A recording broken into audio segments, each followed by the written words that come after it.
Dando sequência, se fosse comprovado que o profeta houvesse falado uma mentira, ou que ele fosse falso, Rosh Ezra, o que aconteceria com ele? Seria morto. A lei é muito clara sobre isso. Versículo 20, que nós já lemos agora, do capítulo 18 de Deuteronômio, nos diz: mas o profeta que propositadamente falar alguma coisa em meu nome, que não lhe ordenei falar, ou que falar em nome de outros deuses, este profeta morrerá. A morte era a pena para um profeta que falasse coisas que o Eterno não mandou ele falar. Agora, nós temos aqui também, dentro do mesmo assunto, no capítulo 13, no versículo 6, e aquele profeta ou aquele sonhador será morto, porquanto pregou falsidade em nome do Eterno, vosso Deus, que vos tirou da terra do Egito. Então significa o quê? Que seria morto esse profeta. Então a gente vê, Yeshua preencheu os requisitos. Fez sinais, fez maravilhas. Moisés também, né? Moisés fez sinais, maravilhas, tirou o povo do Egito. E o que Moisés ensinou para o povo? A lei do Eterno. Yeshua seria um profeta semelhante, inclusive eu até gostaria de ler aqui em Atos dos Apóstolos um depoimento de Pedro. Pedro diz o seguinte aqui, no capítulo 7, versículo 37 de Atos dos Apóstolos.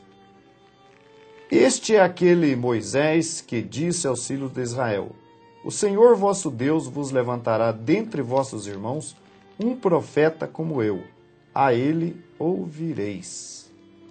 Yeshua foi um profeta semelhante a Moshe, a Moisés. Moisés ensinou a lei para o povo. Yeshua ensinou a lei para o povo. Yeshua ensinou a lei para o povo. Agora, não resta dúvida que adversários de Yeshua procuravam matá-lo, porque era grande a credibilidade de Yeshua. Yeshua preencheu os requisitos de Mashiach, de profeta. Então era grande a credibilidade dele, o que ele ensinava ninguém podia contestar. Ele foi muitas vezes abordado pelos anciãos, pelos fariseus, os homens mais zelosos da época, e ele sempre tinha uma resposta convincente. Exato. Então muitos procuraram matá-lo, mas não puderam, porque não foi encontrado nele crime algum. O que nós temos nos escritos da Brit Hadashah dizendo é que ele se fez filho de Deus e por isso deveria morrer. Mas não porque ele ensinou contra a Torá, porque ele convidou o povo para adorar outros deuses, porque ele falou para o povo não guardar mais o sábado, né? Exatamente. Agora, o próprio Yeshua, ele concordou 100% com as palavras da Torá. E agora eu quero que o telespectador preste atenção aqui nessa comparação que nós vamos fazer, porque no livro de Deuteronômio, capítulo 30, versículo 19, nos diz uma coisa bastante interessante. Tomo hoje os céus e a terra por testemunhas contra vós. Contra quem? Contra os filhos de Israel naquele momento. Que tenho dado perante vós a vida e a morte, a bênção e a maldição. Escolherás, pois, a vida, para que vivas, e tu e a tua descendência, amando o Eterno, o teu Deus, e ouvindo a voz, e te achegando às suas qualidades. A gente sabe que quando ele falava de vida e de morte, ele estava falando de cumprir e não cumprir mandamentos. Cumprir ou não cumprir a Torá. A vida, para os que cumprissem a Torá. A morte, para os que não cumprissem a Torá. E, como testemunha de que Deus havia feito isso, tomou os céus e a terra. Ou seja, então enquanto a terra existir, enquanto os céus existir, eles deveriam cumprir aqueles mandamentos. Ora, Yeshua mencionou a mesma coisa, onde? No capítulo 5, verso 17 do Evangelho de Mateus, que nos diz o seguinte, Yeshua falando essas palavras: não cuideis que vim destruir a lei ou os profetas. Não vim abrogar, mas cumprir. Porque em verdade vos digo que até que o céu e a terra passem, nenhum jota ou um tio se omitirá da lei sem que tudo seja cumprido. Veja bem, Rosh Hashanah e Rosh Sidnei. Ele pegou os céus e a terra como um argumento. Veja bem, enquanto a terra existir, enquanto os céus existir, não se passará um tio ou um jota da lei, ou seja, nenhum iode qualquer no alfabeto hebraico, nenhuma única letra da Torá será omitida. A gente sabe que a lei ela foi cumprida no passado.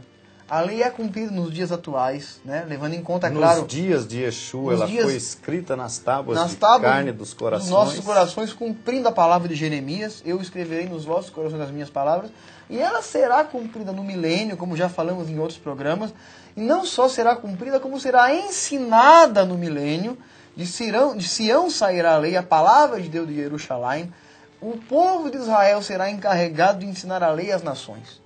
Então ela está aqui, ela estava no passado, ela estava com Yeshua, ela estava com os discípulos de Yeshua e ela estará sempre regendo os filhos de Deus, porque ela é o caráter de Deus. A justiça de Deus se manifesta por meio da sua Torá, da sua lei.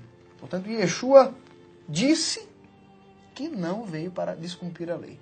Agora muitos, Rosh Hashai, muitos acusaram Yeshua disso. Disseram que Yeshua não cumpriu a lei e que ensinou contra Moisés, né? E eu digo que não só falaram isso no passado, como falam até hoje.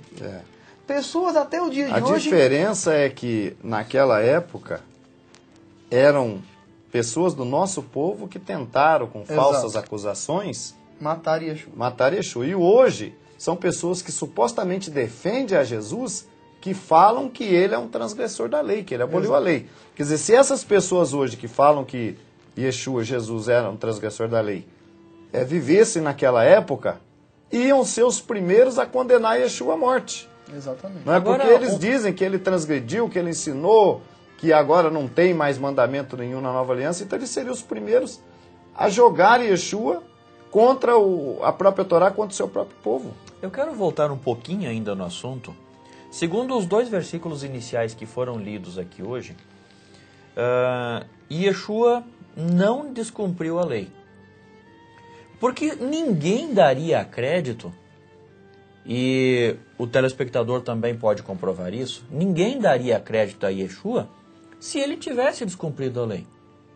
Os sinais, claro, todos nós concordamos que foram muitos os sinais e muitos relatados, e ele fez e se cumpriram. A profecia quanto à derrubada do templo, a destruição do templo, o cerco de Jerusalém aconteceu, nós somos testemunhas pela história que aconteceu. Alguém teria seguido a Yeshua naqueles dias se ele tivesse falado contra a lei, Rosh Hashai? Com certeza não. Ninguém ou muito poucos teriam ido atrás dele, mesmo vendo os sinais. Agora, a gente tem que ver que o crescimento daqueles israelitas que abraçaram a nova aliança, que abraçaram a Yeshua como seu Mashiach, foi muito grande e muito significante. Por exemplo, nós temos aqui em Atos 6, versículo 7, eu gostaria que a gente até lesse aí, Fatos dos Apóstolos, ou Atos dos Apóstolos, capítulo 6, versículo 7, a gente vê que crescia sobremaneira a pregação naqueles dias. Diz assim: e crescia a palavra de Deus, e em Jerusalém se multiplicava muito o número dos discípulos, e grande parte dos sacerdotes obedecia à fé. Os sacerdotes, homens instruídos, homens seguidores da Torá, grande parte dos sacerdotes do nosso povo abraçou a nova aliança e a Yeshua como Mashiach. Por quê? Porque Yeshua não pisou em falso. Yeshua conquistou o coração da grande maioria do nosso povo daquela época, preenchendo as exigências necessárias do Mashiach. Agora, será que um sacerdote, um Kohen, será que ele se submeteria a um tipo de profeta que ensinasse contra a Torá? Alguém que estava ligado diretamente ao templo, aos levitas, profundo conhecedor da lei, profundo conhecedor da lei, descendente de Arão, Então, não eram pessoas qualquer, porque quem vê os discípulos de Yeshua pode dizer, não, eram pescadores, eram carpinteiros, eram lavradores, não.